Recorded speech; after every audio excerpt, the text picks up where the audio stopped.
একের পর এক বিস্ময়কর আবিষ্কারে তাক লাগিয়ে দিচ্ছে মাত্র ১৩ বছর বয়সী কিশোর।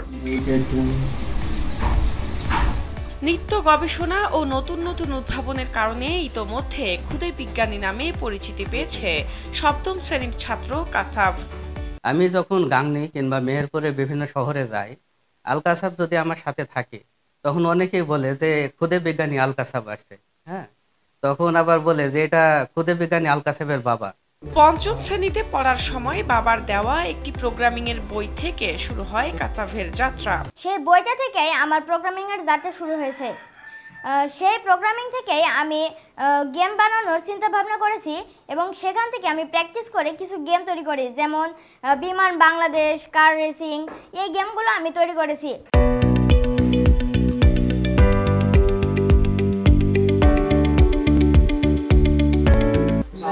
Rocket guidance and flight trajectory controller software, infrared data transmission system ও রাডার নিয়ে চলছে তার গবেষণা।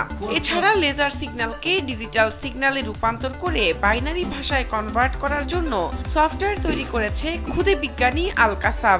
দেখতে পাচ্ছেন আলোটা জ্বলছে এবং লিপছে। আলোটা যখন জ্বলবে আমরা এটাকে ধরবো 1 এবং আলোটা যখন অফ হবে তখন আমরা এটাকে ধরবো 0। ঠিক 1010 করেই লেজার কমিউনিকেশনের মাধ্যমে তথ্যটি আদান প্রদান করা হবে।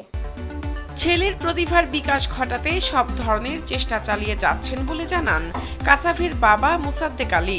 আমি প্রথমে ধারণা করতাম যে এয়ার ডিফেন্স সিস্টেমের যে বিমানকে তাড়া করার যে সিস্টেমটা, এগুলো বিভিন্ন মুভিতে দেখতাম, কিন্তু কিভাবে তাড়া করে এটা আমার ধারণা ছিল না। কিন্তু আল কাসাব প্রথম আমাকে এটা ধারণা দিল যে কোনো অবজেক্ট যদি ক্যামেরাতে ধরা পড়ে সেটাকে ফলো করার জন্য প্রোগ্রামিং করা যায় এবং যতক্ষণ তাকে ফলো করে ধ্বংস না করবে ততক্ষণ পর্যন্ত তাকে তাড়া করতে থাকবে, এটা একটা প্রোগ্রাম হয়। তো তখনই আমার এই প্রথম মাথায় আল কাসাবের কাছ থেকে জানলাম যে অবজেক্ট ফলোইং কোডিং এর মাধ্যমে এই আয়রন ডোম সিস্টেমের মতো যে ইসরায়েল যে মহাকাশে প্রতিরক্ষা ব্যবস্থা চালু করেছে, এগুলো এই প্রযুক্তিরই ফল। আল কাসাব মেহেরপুরের গাংনী উপজেলার সাহেবনগর বহুমুখী উচ্চ মাধ্যমিক বিদ্যালয়ের সপ্তম শ্রেণীর ছাত্র।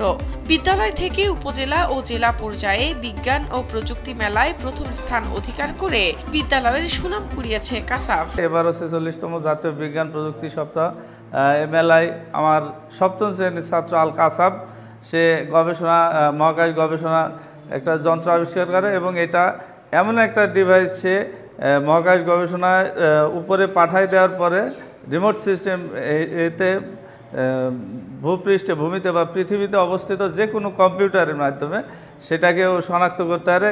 কাসাভের গবেষণাকে এগিয়ে নেওয়ার জন্য অর্থনৈতিক সহায়তা প্রয়োজন বলে মনে করেন তার বিদ্যালয়ের সহকারী প্রধান শিক্ষক গুলশানারা।